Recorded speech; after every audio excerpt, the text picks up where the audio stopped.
All right, greetings. I'm making a response to the 13 advantages of the utilitarianism that I made recently, and now we're here with the basic idea of utilitarianism. And just like I recently researched, this is a follow up of the previous video I just uploaded today, and now we're going to come with the infractions. The greatest happiness principle. Actions are the right portions as tended to promote happiness, wrong as they tend to produce the reverse of happiness of John Stuart Mill. Happiness equals pleasure in the absence of pain. Unhappiness equals pain in the absence of pleasure. And that's the unhappiness part. The happiness is the only thing that is intrinsic value. Pleasure and freedom from pain are the only things desirable as ends. All desirable things are desirable either for the pleasure inherent in themselves or as means to a promotion of pleasure and the prevention of pain. And it shows you the background, where it comes from, the background on utilitarianism, English philosophers John Stuart Mill from 1806, 1873 to Jeremy Bentham in 1748 to 1832 were the leading proponents of what is now called classic utilitarianism. The utilitarians were social reformers. They supported the suffrage for women and those without property and the abolition of slavery. Utilitarians argued that criminals ought to be reformed, not merely punished. Although Mill did support the capital punishment as a deterrent, Bentham spoke out against cruelty to animals, and Mill was strong supporter of the mediocrity. The proponents emphasized that the utilitarian was the egalitarian doctrine. Everyone's happiness counts equally, right? That's what utilitarian always promote. But it still is an extreme sides of an ideology. It's still a theory, it's an ideology, and it does exist in some well in our politics. So I'm just reading here: the utilitarianism, the Enlightenment, the science of the Enlightenment features the theories with a very small number of general laws and vast explanatory power. Newton's laws, for example, seems to be able to account for all the motions in the universe. Utilitarianism fit right in. It was an ethical theory compatible with science and featured a single law of morality with great explanatory yeah great explanatory power. Okay, great explanatory power. It was a sort of science of morality. Utilitarianism, we're going to look at the form of the utilitarianism, is a form of consequentialism. Consequentialism, whether an action is morally right or wrong, depends on entirely on the consequences. Action is right if it brings about the best outcome of the choices available. Otherwise, it's wrong. The good, the things, goals, states of affairs in parentheses, but they are worth pursuing and promoting. But here's the right, the moral righteousness or wrongness of actions and policies. Consequentialists say the actions are right when they are maximize the good. The radical argument: how could it be wrong to do that produces the most good? With it, it would be an irrational to insist that we ought to choose the lesser good of any situation. The utilitarianism defines the good as a pleasure without pain. So, according to utilitarianism, our one moral duty is to maximize pleasure and minimize pain. That's what utilitarianism is, a form of consequentialism. And yes, the objections to utilitarianism. Utilitarianism equals hedonism. The objection: there are more than a life, pleasure, knowledge, virtue, and other things are important too. Utilitarianism is a doctrine worthy only of swine. Reply: utilitarian requires that we consider everyone's pleasure, but not just our own. Also, says Mill, there is more than life than the physical pleasure. The pleasure of the higher faculties, in parentheses it says, include intellectual pleasures inaccessible to lower animals, or are of higher quality the physical pleasures, thus count for more. And Mill wrote, It is better to be a human being dissatisfied than a pig satisfied. Better to be Socrates dissatisfied than a fool dissatisfied, and if a fool or the pig are the at different opinion, it is only because they only knew their own side of the question. Yeah, that is utilitarian. Talking about hedonism. There's another criticism of the doctrine. Objections to utilitarianism. Is utilitarianism too demanding? Objection. Utilitarianism implies that we should always act in order to maximize happiness. This is too strict a requirement. It is asked too much of the people to be always motivated to promote the general happiness. Mill's reply. No system of ethics requires that sole motive. All we do is shall be feeling of duty. On the contrary, 99 hundredths of all of our actions are done from others' motives. Rightly so. The motive has nothing to do with the morality of the action. The great majority of good actions are intended not for the benefit of the world, but that of the individuals of which the good of the world is made up. Many people have questioned whether this reply is adequate, regardless of the motivation. Utilitarianism does require that people always act to maximize overall happiness, like pursuit of happiness. Like exactly, that's what utilitarianism preaches. I don't see how this is black pill, but it is an extreme ideological thought.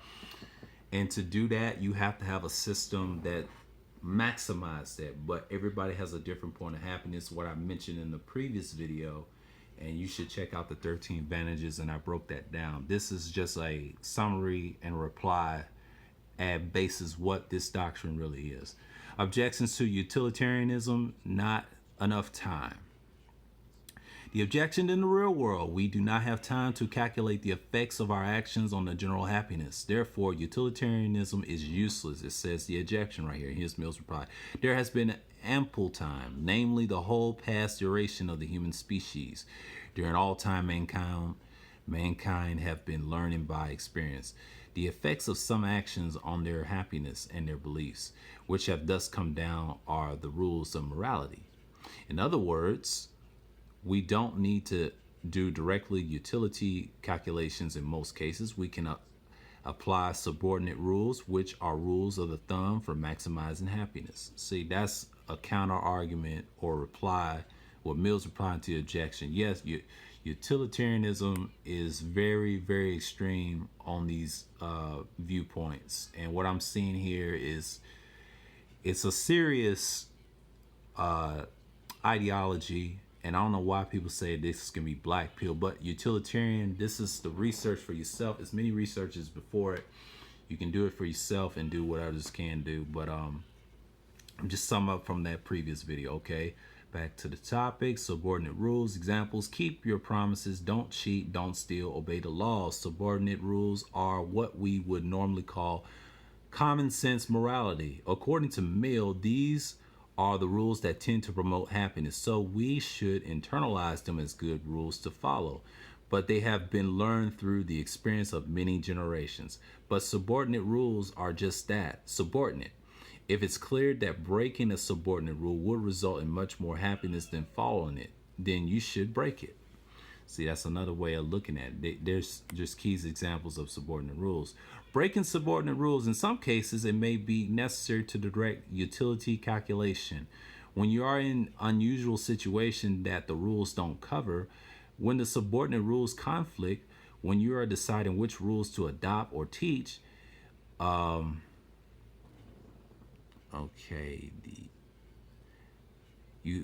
mercy or killing. I ain't gonna pronounce this word. Is it anesthesia or euthanasia? I ain't gonna pronounce it. Okay, I'm sorry about that. Okay, or mercy. I am not gonna pronounce that. I don't say euthanasia. I'm not gonna even try to pronounce that, and I keep doing it. All right, the killing of innocent in order to the end pointless suffering is a good example of something violates a subordinate rule. Don't kill innocents. Yeah, so it's really, this is a strong ideology, but it can be justified on the utilitarian grounds and unusual circumstances. See, It's another weakness in the con, what I mentioned in the previous video. Objections to utilitarianism, predicting future. Objection. Utilitarianism requires that we know what the consequences of our actions will be. But this is impossible. We can predict the future. We can't predict the future. That's what it means. Okay, we can't predict the future. Reply. It's true that we can't predict the future with a certainty, so we should perform the actions that we have most reasons to believe will bring about the best consequences of the alternatives available. Example, you need $2,000 to pay some medical bills. To get extra money, you can either borrow some money now, pay it back later by working extra hours, or spend all your money on lottery tickets and hope that you'll win big. It's possible that you will win the lottery, but this isn't likely. Given the probabilities, it's more reasonable to believe the borrowing of money will bring more happiness. Exactly, and it doesn't bring happiness really. Utilitarianism is an extreme side. I wish the world was like that, but it doesn't. It's got too many objections on here. Okay, the objections to the utilitarianism, the individual rights. Objection. Just because something makes people happy doesn't make it right. Specifically, it is wrong to harm certain individuals in order to make other people happy. That's very true. A thought experiment, the case of inhospitable hospital. Suppose that Jack is in the hospital for routine tests, and there are people there who need the vital organs right away. A doctor has the opportunity to kill Jack and make his death look natural. It would maximize happiness to cut Jack up and give his heart to one patient, his liver and another, his kidneys to still others, and so on. In parentheses, we are supposing that the organs are good matches, and other patients will die if they don't get them. It's just like heart transplants and all that stuff. Yeah, this is some serious shit, what I'm saying here. And that's in a utilitarian sense of individuals' right?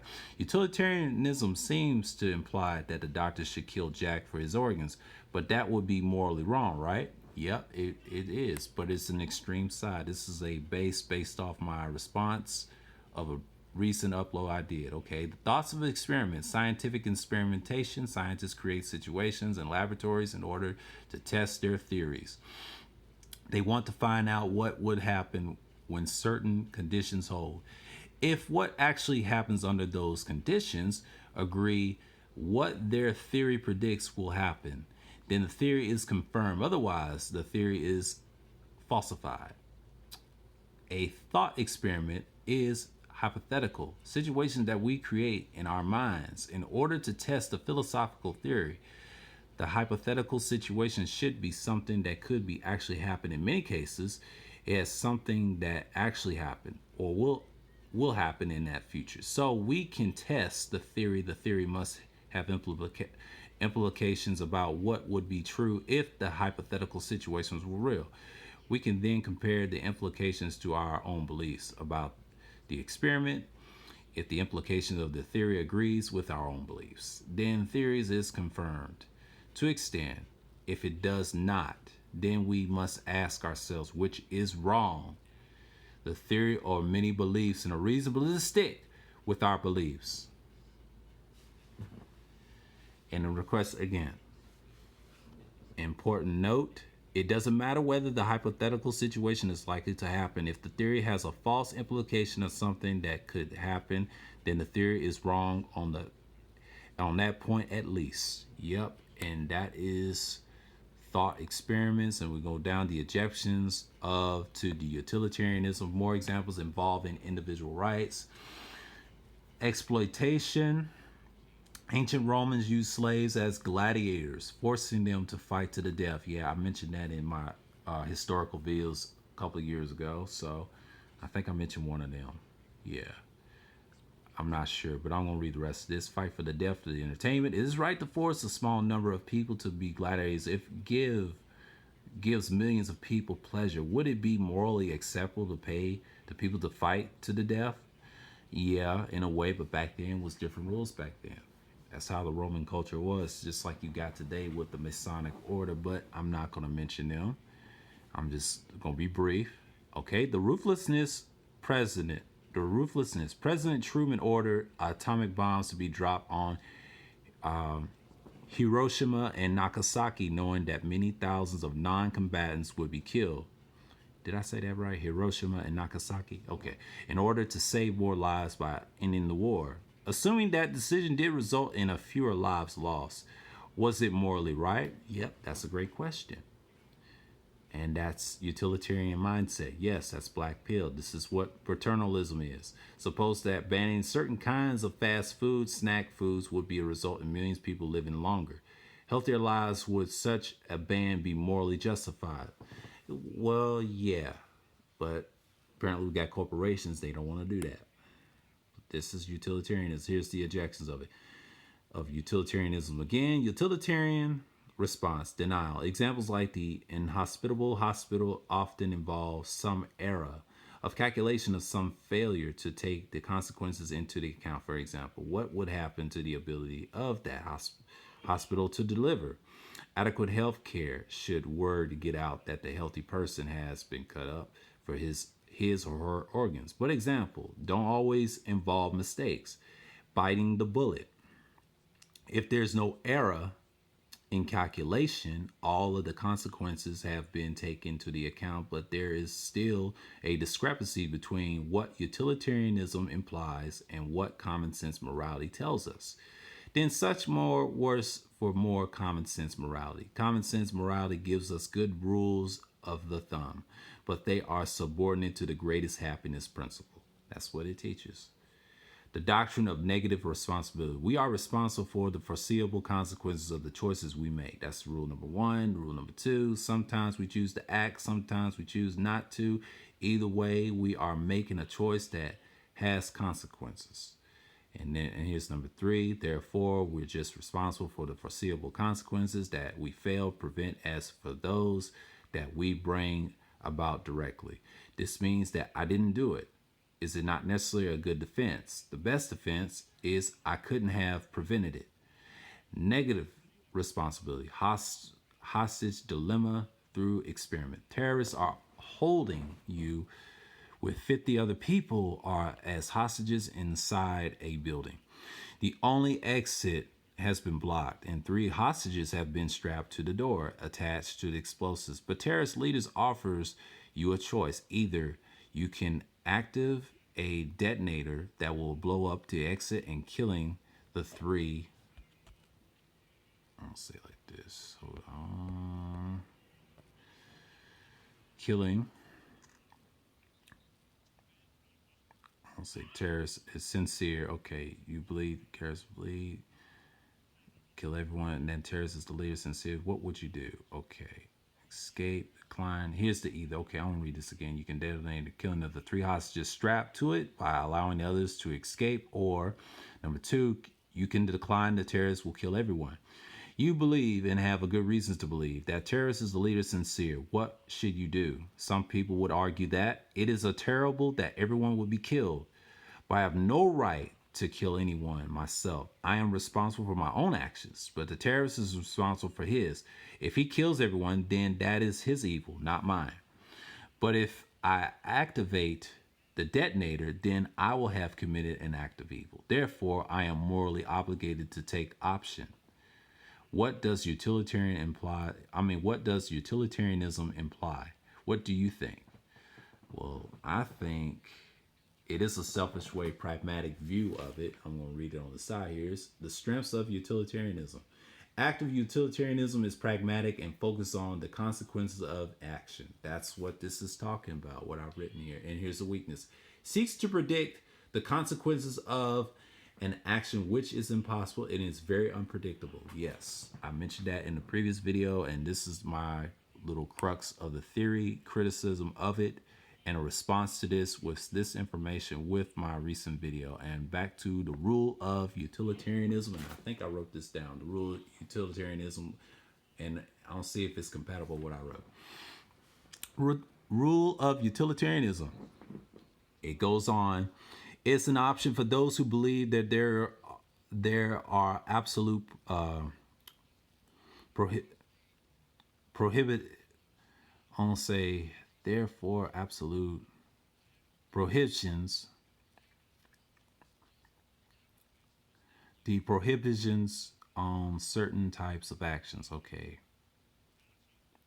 Prohibitions on certain types of actions, but do not want to give up on utilitarianism completely. According to RU, the principle of utility is a guide for choosing rules, not individual acts. Rule of utilitarianism. Okay, and I'm going to read this. An action or policy moral right, if any, only if it's consistent with the set of rules, moral code that would maximize happiness. If generally followed, at first, RU seems to be good response to make it in the face of the involuntary organ donor, like it mentioned of above. In other similar cases, it seems less plausible, though we would consider the cases there is an action that would result in dramatic great utility, then would result from the following rule. For the example, image in a case involving 1,000,000 hostages instead of 50. In cases like this, RU strikes many as irrational rule worship. It requires us to follow the rules even when doing so defeats the purpose of having them. Yes, rule utilitarianism is a very difficult way of looking at it. And here's a group excuse. Get into groups of 3 members. Each group will be responsible for coming up with the situation, either rule or imagine, in which utilitarianism has an implication that goes against the common sense morality. You may not use any situations already discussed. You may come up with the situation that is similar to the situation. Must. The situation you must involve a person who has to make a choice between the 2 main alternatives, each which has very different consequences. Yep, that's what it is. And after coming up with your example, discussing it as a group, assign each member to one of the following tasks. And it says group exercise. Describe the situation in writing to state the 2 alternatives must be chosen between. State which alternative utilitarianism seems to favor and why. B. State the common sense moral principle that utilitarianism appears to conflict with a response on behalf of utilitarianism using the denial strategy. Here you are trying to convince someone that utilitarianism actually agrees with the common sense morality, despite the appearance to the contrary. And here's C, with another response on the behalf of utilitarianism using the biting the bullet strategy. Here you are try to convince someone that utilitarianism really does give us the right answer and that common sense morality is wrong on this point. Each member will prevent their proportion of assignment to the class and then turn what they wrote to credit. Yeah, this is like a study. This is my response to utilitarianism. And yes, I went over it for like 23 minutes and 8 seconds. Yes, this is my response to it. This is utilitarianism. You can find this at, what's this right here? This right here, CSEU, the education of it. Yes, it's a lot of the go around. This is almost like a black pill thought, and it's a response to my previous video. And yes, this is an ideology and a theory, and there's 3 utilitarian philosophers I mentioned. I forget the other one, but they mentioned 2 in here. But yeah, this is it for the video. And so with that, shalom.